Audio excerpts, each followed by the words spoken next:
옛날에 사람들이 실험을 했답니다. 어떤 쥐들에게는 먹이를 줄 때마다 이쁘다 이쁘다 하면서 먹이를 주었답니다. 반면에 어떤 쥐들에게는 먹이 줄 때마다 욕을 하면서 먹이를 주었답니다. 이쁘다 이쁘다 하면서 사랑받으면서 살아났던 이 쥐들은 어떻게 됐을까요? 포동포동하고 또 털도 좋고 또 장수도 했답니다. 대신에 욕을 얻어먹으면서 살았던 이 쥐들은 어떻게 되었을까요? 털도 삐죽삐죽하고 피부도 안 좋고 오래 살지도 못했답니다. 또 실험자들이 또 나무를 갖고도 실험을 했답니다. 12그루의 나무를 가지고 했는데 나무 그루에다가 예수님의 제 아들의 이름을 붙였답니다. 그러니까 한 나무는 가룟 유다의 그 이름을 갖게 됐습니다. 다른 나무들은 괜찮은데 가룟 유다의 그 이름이 적힌 그 나무를 볼 때마다 사람들 지나가면서 험담을 하고 욕을 하고 또한 차기도 했습니다. 다른 나무들은 다 괜찮았는데 이 가룟 유다 나무는 사람들의 욕을 얻어먹고 또 험담을 받아서 그런지 얼마 살지도 못하고 죽게 됐다 합니다. 참 말이란 것이 좋은 말이면 좋은 영향을 주지만 나쁜 말이면 독소같이 영향을 줄 수 있다는 것을 말하고 있습니다. 특별히 험담의 말, 비판의 말은 우리 영혼의 깊은 속까지 상처를 준다는 말입니다. 예를 들어서 어느 교회 한 목사님의 사모님이 계셨답니다. 이 사모님이 너무 내성적이라 교인들에게 제대로 말도 못하고 그런 분들이었습니다. 그래서 목사님이 그렇게 아무 말도 하지 말고 지내지 말고 칭찬이라도 하는 말을 좀 하면서 살라 그렇게 했습니다. 그랬더니 사모님이 좀 그렇게 해보겠다면서 칭찬의 말을 하게 했었습니다. 근데 어느 날 교인의 신방을 갖게 됐는데 그 갔던 교인의 집이 너무나 어려운 그 가난한 집이어서 보니까 칭찬할 거리가 없는 겁니다. 근데 딱 칭찬할 거리가 하나 있었습니다. 예쁜 수놓았던 그 책상보가 있는 것이었습니다. 그래서 이 사모님이 어쩜 이렇게 예쁘게 식탁보를 짰습니까? 칭찬해 줬습니다. 근데 좋은 마음을 했는데 이 말이 와전되었습니다. 어떤 사람이 이 말을 와전시켰는데 어떻게 했을까요? 사모가 욕심 많아서 가난한 성도 집에 있는 이 식탁보까지 탐냈다고 이렇게 악의적으로 이렇게 와전해서 말을 퍼뜨렸습니다. 누가 그런지 모르지만 이 악의적 말을 들었던 이 목사님, 사모님의 그에게 어떤 영향이 있었을까요? 참 좋은 마음으로 했는데 참 이런 말을 들으니까 참 상처가 됐을 것입니다. 예수님은 산성수훈을 마무리해가면서 이 비판에 대한 얘기를 하고 오겠습니다. 예수님께서 산성수훈을 이야기하고 있는 것은 우리 예수님을 믿는 사람들이 어떻게 하는 것이 예수님을 따라가는 것인지 가르치기 위해서였는데 이 마지막 거의 끝나는 부분에 가면서 이 비판의 험담의 말에 대해서 얘기하고 있는 것은 우리 그리스도인으로서 험담에 대해서 또한 비판의 말에 대해서 엄격해야 되는 것을 말하고 있습니다. 주님 얼마나 엄격하게 말씀하신지 이렇게 말씀하셨습니다. 비판을 받지 아니하려거든 비판하지 말라. 더 얘기하신데 이렇게 말씀하십니다. 너희가 비판하는 그 비판으로 너희가 비판을 받을 것이요 너희가 헤아리는 그 헤아림으로 너희가 헤아림을 받을 것이니라. 주님은 누구에게 비판하지 말라, 헤아리지 말라 이 말씀을 하고 있는 걸까요? 3절 말씀 쭉 나온 말씀을 보면 형제에게 하지 말라고 하고 있는 겁니다. 형제란 것은 하나님 아버지를 믿고 있는 형제 자매를 말하는 겁니다. 그런 관계에 있는 사람들 속에서는 비판을 할 수 있다는 것이 용납되지 못한다는 것을 말하고 있는 겁니다. 저희들이 볼 때 판단도 해야 되고 분별도 해야 되고 어떤 경우는 비판도 하면서 살아야되는데 예수님은 형제 자매에게 대해서는 비판하지 말라, 판단하지 말라 이런 말씀을 하시는 것이 좀 맞지 않는 말씀 같이도 보입니다. 어떤 경우에는 분별하라, 비판하라, 판단하라 하시면서 왜 형제 자매에게 되는 비판하지 말라, 판단하지 말라 하시는 말씀일까요? 6절 말씀부터 보면 비판하라, 분별하라 그런 말씀이 있습니다. 그래서 귀한 것을 아무에게나 주지 말라. 특히 개나 돼지에게 귀한 것 또한 귀한 진주 같은 것을 주지 말라. 그런 것을 주게 되면 발로 밟게 되고 주는 사람까지 해칠 수 있으니까 주지 말라. 뭘 말씀하고 계실까요? 귀한 복음을 알아보지 못하는 사람이면 주지 말라. 그래서 분별하라. 그런 말씀입니다. 또한 거짓 선지자들도 마찬가지입니다. 그들은 일이니까 그들을 분별해라. 그들의 가르침을 비판해라. 그런 말씀을 하고 있습니다. 그래서 그들에게는 비판하라, 분별하라 하시지만 같은 형제 자매들에게는 비판하지 말라, 판단하지 말라 이 말씀을 하고 있습니다. 우리가 형제 자매에게 아무 판단도 하지 말고 잘못이 있어도 아무 말도 하지 말고 이렇게 살라고 하는 그런 의미일까요? 그런 의미는 아닐 것입니다. 그런 의미보다는 악의적으로 비판하는 것을 하지 말라는 그런 의미입니다. 사실 주님께서 비판말 하지 말라고 하셨지만 주님을 믿는 형제들도 비판해야 된다 했다면 비판받지 않을 사람이 누가 있을까요? 전혀 비판거리를 찾지 못했죠. 저분은, 저 성도님은, 저 집사님은 아무런 비판할 것이 없다 할 수 있는 그런 분들이 누가 있을까요? 아무도 없을 겁니다. 저희들이 믿음 생활에도 완벽하게 믿음 생활 할 수 있는 사람은 아무도 없습니다. 털면 다 먼지가 나듯이 예수 믿는 사람들도 다 부족한 점, 다 단점이, 흠이 다 있는 겁니다. 그래서 우리가 판단할 수 있기 때문에 우리도 보면 부족한 점이 보이고 단점이 다 보입니다. 그래서 예수님은 저희들에게 뭐라고 말씀하시는 걸까요? 성경에서는 단점도 보지 말고 부족한 점도 보지 말라는 그런 의미일까요? 보이는 것을 보지 않을 수가 없는 겁니다. 그러나 보이지만 그 보이는 것에 대해서 우리가 어떻게 할 수 있는 겁니다. 그래서 우리가 보이는 것에 대해서 예수 믿는 사람답게 할 수도 있는 거고 그렇지 않을 수도 있는 겁니다. 저희들도 믿음 생활 같이 하고 있고 또한 같이 교회 생활하기 때문에 믿음의 식구들의 그 장점과 단점, 흠도 또한 좋은 점도 다 알고 있습니다. 특별히 저희들이 몇십 년간 같이 믿음 생활하고 보면 더 한 겁니다. 저희들도 여러분에 대해서 조금은 압니다. 제가 여러분을 알기 때문에 어떻게 될까요? 저도 여러분도 주님이 말씀하신 것처럼 해야 됩니다. 근데 저희들이 왜 주님이 말씀하신 것처럼 비판하지 말아야 될까요? 우선 1절과 2절에 이렇게 이유를 말합니다. 다시 한번 읽어보겠습니다. 비판을 받지 아니하려거든 비판하지 말라. 너희가 비판하는 그 비판으로 너희가 비판을 받을 것이요 너희가 헤아리는 그 헤아림으로 너희가 헤아림을 받을 것이니라. 예수님께서 이 말씀을 하시면서 비판하지 말라는 첫 번째 이유는 비판하게 되면 그 비판한 것으로 우리도 비판받게 되기 때문에 하지 말라는 겁니다. 비판하는 것은 좋은 의미에서 남의 흠, 남의 허물, 남의 약점에 대해서 이야기하는 것이 아닙니다. 99.9%의 사람들은 비판하는 이유는 상대방을 세우기 위해서가 아니라 비판하는 자신을 세우기 위해서 하는 겁니다. 그래서 남에 대해 비판할 때 남은 이런 부족하지만 나는 의롭다, 나는 괜찮다. 그렇기 때문에 비판하는 겁니다.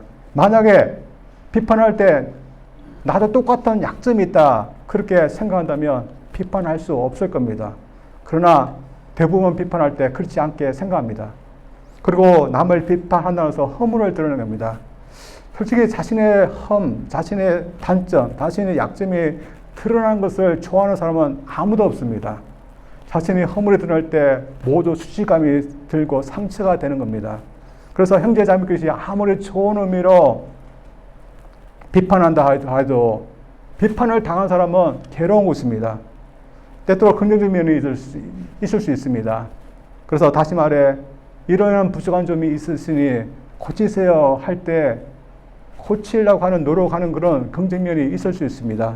그러나 자신의 부족함, 자신의 흠이 드러날 때 참으로 모두 다 고통스러운 것입니다. 그리고 우리 사람이 보기보다는 이 비판을 감당할 영역이 약합니다.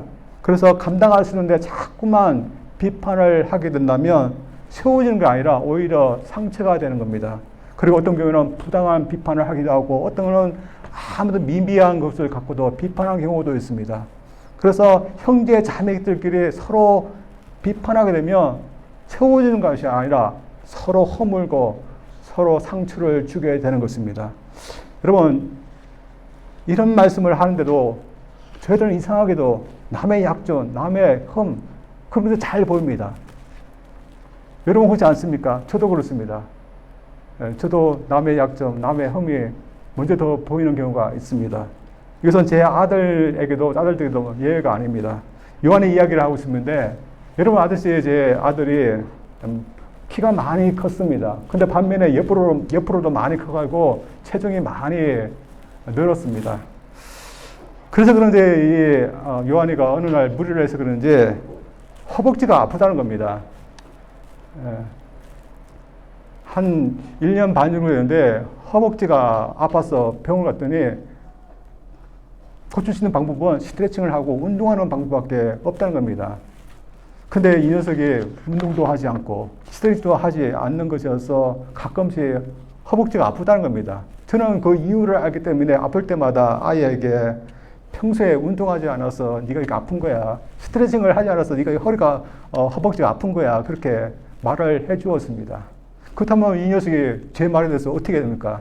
아빠, 좋은 충고를 해줘서 고맙습니다. 그렇게 해야 됩니다. 근데 이 녀석이 어떤 표정을 지을까요? 아주 듣기 싫다는 표정으로 온갖 인상을 쓰면서 저를 피해버립니다. 근데 어느 날 저도 허리가 아픈 것이었습니다. 자고 나는데 허리가 아픈데 이 녀석이 지나가면서 저한테 똑같은 말을 해주었습니다. 뭐라고 했을까요? 아빠도 뚱뚱해서 아픈 거야. 그래서 운동해. 그렇게 말하는 겁니다. 제가 비판하는 것은 아니지만 제 아들이 듣기 싫은 말을 한 겁니다. 주님은 저에게 똑같은 말씀을 하고 있습니다. 비판을 듣기 싫으면 비판하지 말라. 비판하게 되면 똑같은 비판을 받게 된다. 그런 말씀을 하고 있습니다. 저들 비판 말을 듣는 거, 헌담하는 말 다 싫어합니다. 그렇다면 상대방도 싫어하기 때문에 해서는 안 됩니다. 특별히 같이 믿음 생활하고 있는 형제 자매들에게 그렇게 하면 안 되는 겁니다. 따라서 저희들이 우리가 비판받는 것, 험담을 받는 그런 말 싫어하다면 상대방도, 형제 자매도 그런 것을 싫어하는 것을 알면서 저희들이 하지 않기를 원합니다. 그래서 형제 자매들은 마음이 좋아서 헌담하고 비판하지 않을지라도 언젠가는 분명히 하나님의 그 판단은 피할 수 없다는 것을 알면서 저희들이 참 조심하고 헌담하지 않고 비판하지 않기를 원합니다. 두 번째로 자격이 되지 못하기 때문에 비판해서는 안 됩니다. 이것을 주님은 한 이야기를 통해서 말씀하십니다. 3절부터 한번 읽어보겠습니다. 어찌하여 형제의 눈 속에 있는 티는 보고 내 눈 속에 있는 들보는 깨닫지 못하느냐. 보라, 내 눈 속에 들보가 있는데 어찌하여 형제에게 말하기를 나로 내 눈 속에 있는 티를 빼게 하라 하겠느냐. 외식하는 자여, 먼저 내 눈 속에서 들보를 빼어라. 그 후에야 밝혀보고 형제의 눈 속에서 티를 빼리라. 예수님이 이야기하신 상황은 어처구니 없는 그런 상황입니다. 눈 속에 들보 있는 자가 형제의 눈 속에 있는 티를 빼겠다는 그런 상황인 것입니다.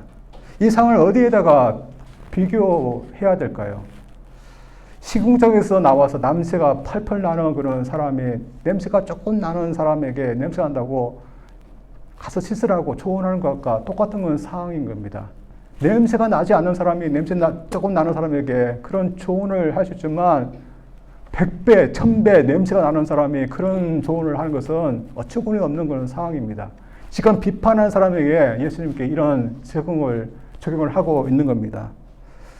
지금 예수님께서 드신 그 들보와 티가 비교할 수 있는 것이겠습니까? 들보는 저희들 알고 있듯이 지붕을 떠받고 있는 그런 큰 나무 기둥을 말합니다. 반면에 티는 톱밥에서 나오는 작은 먼지를 말합니다. 티도 눈 속에 들어가면 괴로우니까 누군가가 빼주어야 되지만 그러나 그것을 해야 하는 사람이 자기 눈 속에 들보가 있는 사람은 아닌 것입니다. 들보가 눈에 있는 사람이 뭐가 보여서 형제의 눈 속에 있는 들보를 빼어줄 수 있겠습니까? 이것은 도저히 부적합한 역할인 것입니다. 그러나 그럼에도 하겠다 하면 예수님께서 뭐라고 하십니까? 내 눈 속에서 먼저 들보를 빼어라.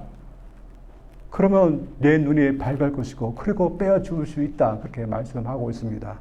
주님은 이 말씀을 누구에게만 하시는 것일까요? 우리를 비판하는 자들에게만 하시는 말씀일까요? 아니면 남에 대해서 자꾸 얘기하는 것을 좋아하는 사람들에게만 이 말씀을 하고 있는 것일까요? 주님이 말씀하신 것처럼 눈이 밝아서 형제의 눈에 있는 티를 빼줄 수 있는 사람이 과연 얼마나 될까요? 아무도 없을 겁니다. 주님의 말씀은 우리의 역할은 비판자가 되었으면 아니 된다는 말씀을 하고 있는 겁니다. 그러나 세상에서는 비판자가 될 수 있는 자격이 되지 못한 사람이 비판자가 되는 그런 경우가 많이 있습니다. 그리고 그렇게 될 때 참 모순이 일어난다는 것을 저들 보게 됩니다. 전혀 정의롭지 못한 사람들이 세상의 정의에 대해서 외치고 남의 정의를 해야 된다고 하는 것은 맞지 않는 겁니다. 자신이 먼저 정의롭고 난 후에야 세상에 대해서 개혁을 하든지 남에 대해서 고치라고 해야 하는 겁니다. 그러나 이것은 세상에 뿐만 아니라 교회 내에서도 그렇다는 것입니다. 자신도 제대로 믿음 생활하지 못하면서 남에 대해서는 제대로 못한다고 비판하는 그런 경우들이 있습니다. 어떤 목사님이 자신이 학창 시절 때 자신이 고향 교회에 있던 어떤 장로님을 그렇게 비판했답니다. 고등학교 시절이었는데 고향 교회에는 세 분의 장로님이 계셨고 세 분의 장로님이 주일날 예배에 돌려가면서 낮 예배 기도를 순서를 맡았다 합니다. 그런데 한 장로님이 기도를 하는데 자신이 보기에 너무 귀에 거슬리는 그런 기도를 하셨답니다. 다름이 아니라 맞춤법에 맞지 않는 그런 기도를 하시던 것 같습니다. 뭐뭐 하며 멸을 자꾸 면으로 바꿔서 하는 것이었습니다. 그런데 이 장로님이 바꾸지 않고 계속 그것을 했던 것 같습니다. 우리도 그렇지 않습니까? 우리가 기도할 때 그런 것을 종종 합니다. 저도 지방에 가서 우리 목사님들과 예배를 드릴 때 우리 목사님 중에서도 가끔씩 기도할 때 하고 그렇게 하는 분도 있습니다. 습관적으로. 그 다음에 아버지 그렇게 습관적으로 하는 분들이 있습니다. 근데 목사님 중에서 아무도 그렇게 한다고 비판하지 않습니다. 근데 맞춤법에 맞지 않는다고 이 어린 학생이 장로님을 비판했던 것이었습니다. 자, 거리가 될 수 없는 건데 비판했던 거. 그리고 어린 학생이 그때 얼마만큼 기도를 잘 할 수 있었고 얼마만큼 믿음이 좋았을까요? 참 맞지 않는 것입니다. 심지어 목사님의 설교를 놓고서도 비판하는 그런 성도들도 있었다 합니다. 한국의 큰 대형교회 목사님이 이런 경우를 겪었다 합니다. 이 목사님이 대형교회 목사님이기 때문에 미국에 집회를 하시고 특별히 한인교회에서 설교를 하시고 돌아오셨습니다. 그런데 돌아왔더니 자신이 설교했던 그 교회 성도로부터 한 편의 편지가 오게 됐습니다. 두툼한 그런 편지였습니다. 읽어봤더니 자신이 한 설교에 대한 그런 내용이었습니다. 자신이 생각해보니까 어떤 교회 성도가 설교 시간에 자꾸 적는 것이었습니다. 그래서 은혜 받은 것을 적는구나 생각했더니 그것이 아니었습니다. 목사님이 설교했는데 이 부분에 대해서는 참 좋아하던데 이 부분에 대해서 좀 고쳤으면 좋겠습니다 하면서 비판하고 일일이 다 이렇게 평가를 해서 이렇게 두툼하게 갈고 목사님에게 보낸 것이었습니다. 근데 그 가가는 것은 자신은 자신의 교회 담임 목사님한테 매번 이렇게 한다는 것이었습니다. 이 담임 목사님이 이 성도님에게 감사해야 될까요? 아니면 제발 하지 말라고 해야 될까요? 저는 여러분이 제 설교사에 대해서 하려면 충분히 할 수 있는 여지가 있다고 저는 생각합니다. 제가 텍사스 때 청빙을 가정에 속에서 설교 3편을 보내달라고 했는데 제가 그때 녹음한 설교가 없어서 제가 집에서 녹음을 해서 3편을 보냈는데 제가 그냥 설교 온 거를 읽었습니다. 그리고 그것을 보냈습니다. 근데 한 달이 지나도 연락이 없는 거죠. 그래서 제가 한번 제 설교를 직접 읽어보았습니다. 제가 읽어봤더니 제 설교가 어땠을까요? 한 편도 정말 듣기 힘들었습니다. 그리고 3편의 설교를 듣는 것은 정말로 고역이었습니다. 그래서 우리 성도님들, 지사님들이 청빙하는 과정에서 얼마나 고민스러웠을까 그런 마음이 들었는데 아무튼 제가 청빙을 받아서 와서 설교 사역을 했는데 아무도 비판을 하지 않으시는 것이었습니다. 가끔씩 제 아내한테 사모님 2층에 아이들 것만 있지 말고 가끔씩 내려와서 예배도 들어보세요. 그 말을 하시긴 했습니다. 근데 저나 제 아내나 이 말이 무슨 뜻인지 저는 그때 알지 못했습니다. 지금은 왜 그렇게 하시는지 저는 이제는 압니다.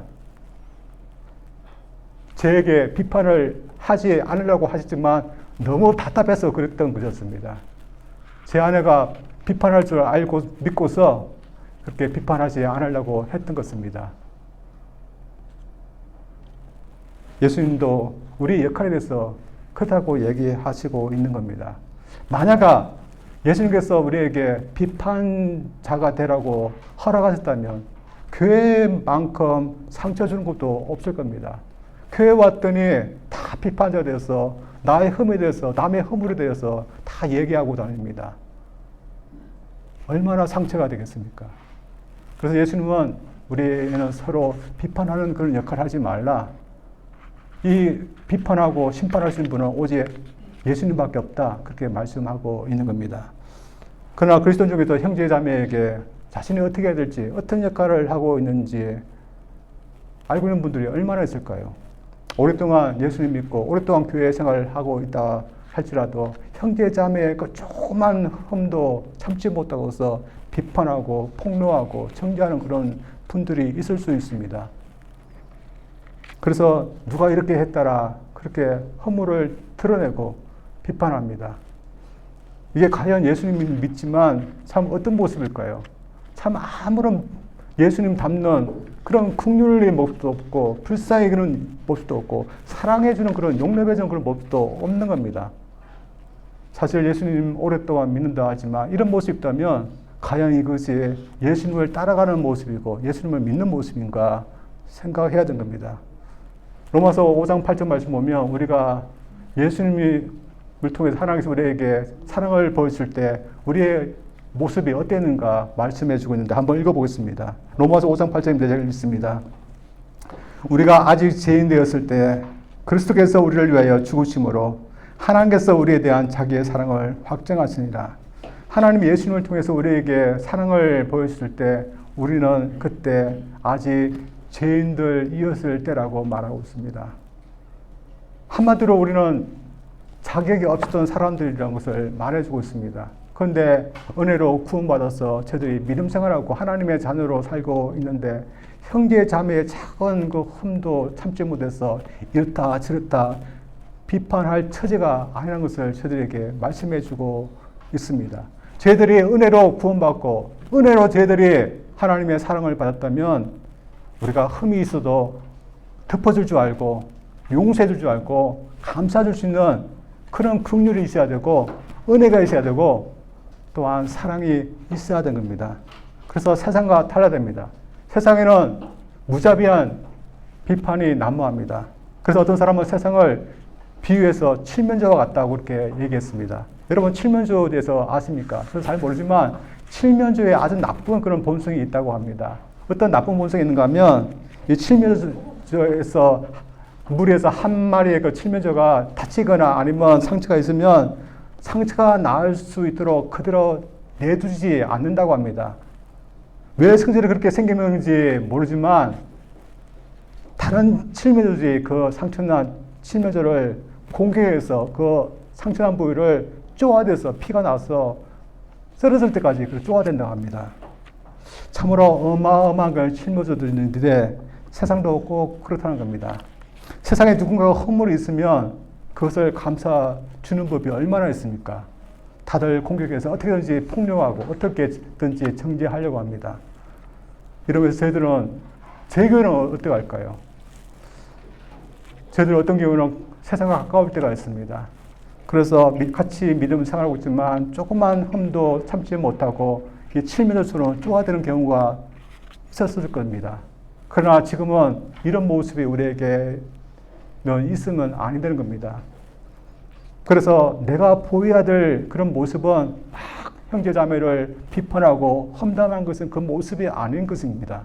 세상에는 바보라 하지만 흠이 있을지라도 단점이 있을지라도 감싸주고 용납해주고 덮어줄 수 있는 그런 사랑을 베푸는 그 모습이 우리의 모습인 겁니다. 그래서 만약에 내가 아직도 형제자매의 그 흠을 볼 때 참지 못하고 비판하고 있다면 내가 고쳐야 될 부분인 것을 알아야 됩니다. 반면에 내가 흠이 있고 단점이 보일지라도 내가 품을 수 있고 용서해주고 감싸줄 수 있는 그런 모습이 나에게 있다면 내가 주님을 더 알아가고 있고 닮아가고 있구나 하면서 저희들이 더 그런 모습으로 저희들이 살아가려고 노력하기를 원합니다.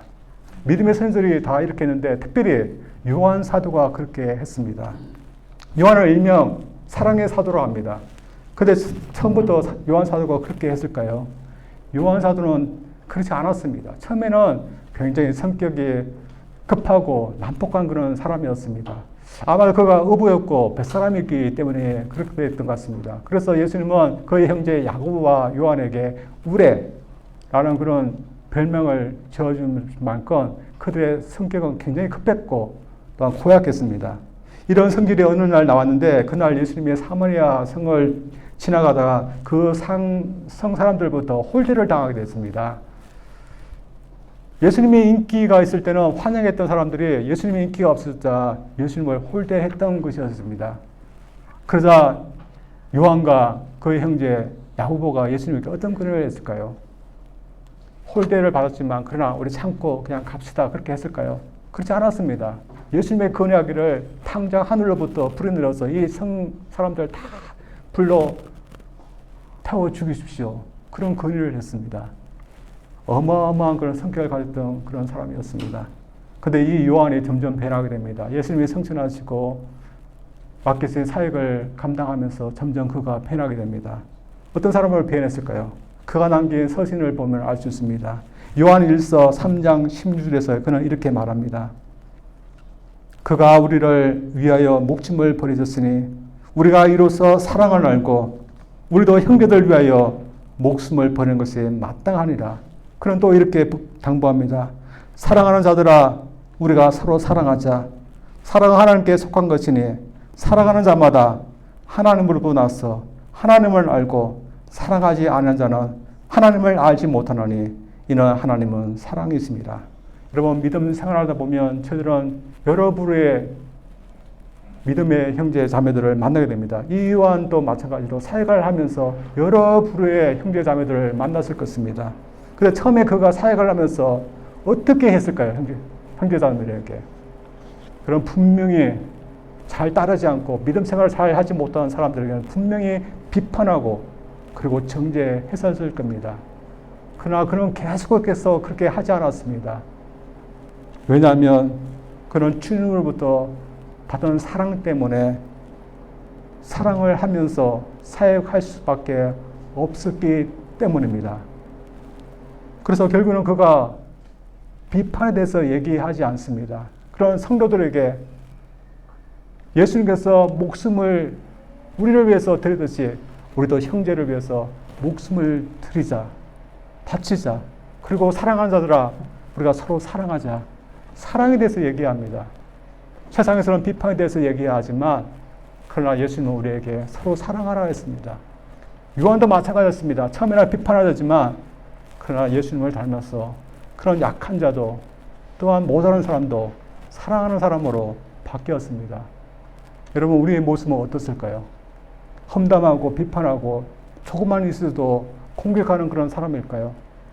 아니면 품어주는 사랑을 베푸는 그런 사람일까요?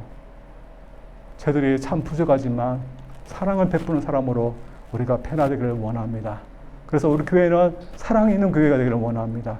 품어줄 수 있는 긍휼함이 있는 그 교회가 되기를 원합니다. 그래서 상처가 아니라 치유가 있는 그런 교회로 우리가 만들기를 주님으로 축원드립니다. 우리 기도합니다. 하나님 아버지 감사드립니다. 예수님은 저희들에게 형제자매에게 서로 비판하지 말라 그런 명령을 하셨습니다. 우리가 너무나 자주 듣는 말씀이지만 이 비판하지 말라는 명령을 듣고서도 저들을 비판하는 경우가 너무나 많고 형제자매에 대해서 험담하는 경우가 너무나 많이 있고 공격하는 경우가 너무나 많이 있습니다. 그러나 주님께서 하라는 사랑은 저희들이 잘 실천하지 않는 그런 경우들이 있습니다. 비판은 저희들이 하기 쉽지만 우리가 우리 자신의 시간과 우리의 마음과 우리의 모든 것을 또한 투자해야 되는 그런 써야 되는 사랑은 우리가 하기 힘들 때문인 줄 압니다. 그러나 주님께서 우리를 사랑하시기 때문에 저희들이 구원받았고 주님께서 은혜를 베푸시기 때문에 우리가 하나님의 자녀가 되었음을 저희들이 늘 기억하면서 저희들도 아낌없이 사랑을 베풀며 품을 수 있는 그런 사람이 되게 도와주시옵소서. 예수님 이름으로 기도합니다. 아멘.